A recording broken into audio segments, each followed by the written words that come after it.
काम के लिए तो बिल्कुल सही कह रहे हैं, मगर आप लोग तो नहीं कह रहे ना, आपकी समझ में नहीं आ रहा। ये बात तो हमने भी कही थी। इस वक्त जो मुल्क जिस हालत में, जिस कंडीशन में है, तो इस वक्त अब आप सोचें कि मैंने कहा कि तमाम सियासी जमातों को एक साथ बैठने की जरूरत है। आप ये अलग से जो लड़ रहे हैं ना अपना अपना एजेंडा लेके इलेक्शन में उतर रहे हैं, तो वो गलत है। पाकिस्तान जिस बहरान में है इस वक्त कौन निकाल सकता है पाकिस्तान को बहरान से, आप लोग की समझ में नहीं आ रहा। अब आप देखें कि आपका लीडर खुद ये बात कह रहे हैं, तो आपकी समझ में आई है ये बात। ये तो हमने कब से कहा कि तमाम सियासतदानों को जो है ना एक जैसा देना चाहिए, सहूलतें देनी चाहिए। एक पार्टी को अलग से किनारे पे लगाना कोई जायज नहीं है। यही बात पे तो मुस्लिम नून लीग के साथ जो हुआ वो भी गलत हुआ 2018 में।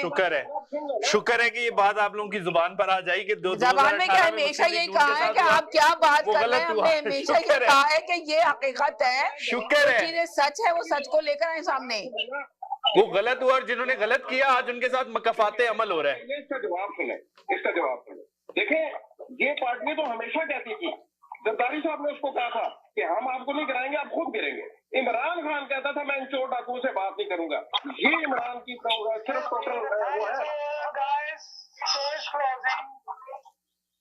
जी जी जी जी जी जी जी, एक सेकंड के लिए होल्ड करें थे, एक सेकंड के लिए होल्ड करें एक सेकंड के लिए। जी हेलो, मैं आती हूँ, इनका 30 सेकंड का मैसेज ले लूँ। इनके साथ कोई नहीं बोलेगा खुदा के लिए। 30 सेकंड का ये बात करेंगे और चले जाएंगे। उसके बाद आप लोगों के साथ फिर वापिस तकरार होगी। जी बोले सर। जी संगीना जी, आजाद उम्मीदवार के जी जी जी जी जी बेसिकली जो पंजाब में एंटी नवाज वोट है, anti Nawaz means anti Nawaz Sharif, वो पहले पीपल्स पार्टी का हुआ करता था, ठीक है। और उस वोट को बेसिकली आपकी एस्टेब्लिशमेंट ने आहिस्ता आहिस्ता एक मंसूबे के तहत कम किया है। पीपल्स पार्टी का वोट पंजाब में कम किया गया है। एस्टेब्लिशमेंट की भी कोशिशें हैं और उनकी अपनी भी गलतियां हैं पीपल्स पार्टी की। जी, तो वो एंटी नवाज जो वोट है, देखिए नवाज शरीफ का वोट वहीं का वहीं खड़ा है। नवाज शरीफ ने 2018 में भी साबित किया है कि उसका वोट वहीं खड़ा है, इसलिए कि अगर उनको हुकूमत बनाने दी जाती 2018 में तो उनका हुकूमत बनती। जी, वो एंटी नवाज जो वोट है, जो कि पीपल्स पार्टी का वोट था, वो कभी नवाज शरीफ के साथ नहीं जाएगा। वो है ये एंटी नवाज शरीफ, ठीक है। उसकी वजह कुछ भी हो, तो यानी ऐसा हर जगह होता है। कुछ लोग होते हैं जो एक पार्टी के एंटी होते हैं, तो वो जो वोट था उसको ले जा करके मोड़ा आपकी एस्टेब्लिशमेंट ने और उसको पीटीआई को दिलवाया 2018 में, जितना भी दिलवा सके वो।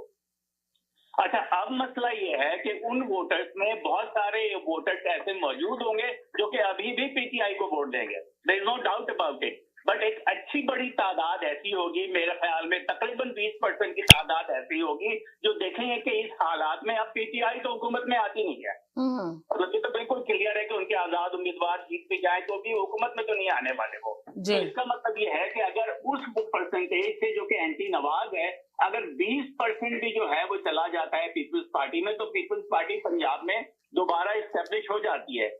बिलावल भुट्टो ये कोशिश कर ही नहीं रहे हैं कि वो इस दफा पंजाब में जीते हैं, ये गलती है लोगों की।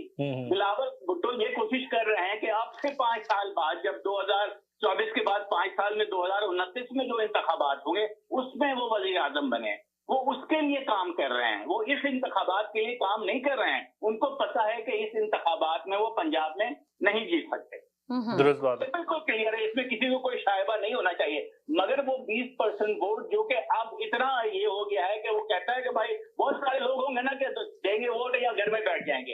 एक ऐसा भी एलिमेंट होगा जो कहेगा कि between these two even what is my better able, they will go back to People's Party, और इसी को वो गेन करने की कोशिश कर रहे हैं अभी इस इंतखाबात के लिए, नेक्स्ट इंतखाबात के लिए। एक तो छोटी सी बात ये होगी। दूसरी बात मैं करना चाहूंगा कि आपके प्रोग्राम का नाम है तकरार। जब से इसको आपने तकरार 2 बदों में कन्वर्ट कर दिया है, यानी 4 लोगों को आप बिठा लेती हैं और आपका प्रोग्राम है, आप कुछ भी कर सकती हैं। मैं अपना सिर्फ तजरिया दे रहा हूँ, ठीक है। अब वो 4 लोगों की बातें, रोजाना वो 4 लोग आते हैं, एक ही बात करते हैं, और मैं देखता हूँ कि अगर चौधरी साहब कोई बात करते हैं तो 2 लोग हैं तो बिल्कुल उनको ऊपर चढ़ेंगे और इल्जाम लगा देंगे कि आप एमक्यूएम के हैं। जो दूसरे सैयद साहब हैं, यानी वो वाले नहीं जो तो पुलिस में है, जो दूसरे हैं जिनकी बातें मैं सुनता हूँ और महसूस भी होता हूँ, वो आते हैं जब उनके सवालों की, उनकी बातों का जवाब नहीं होता तो उनको कहते हैं कि आप जो है एमक्यूएम के, और उन पे एमक्यूएम के बुनियाद पे चढ़ जाते हैं।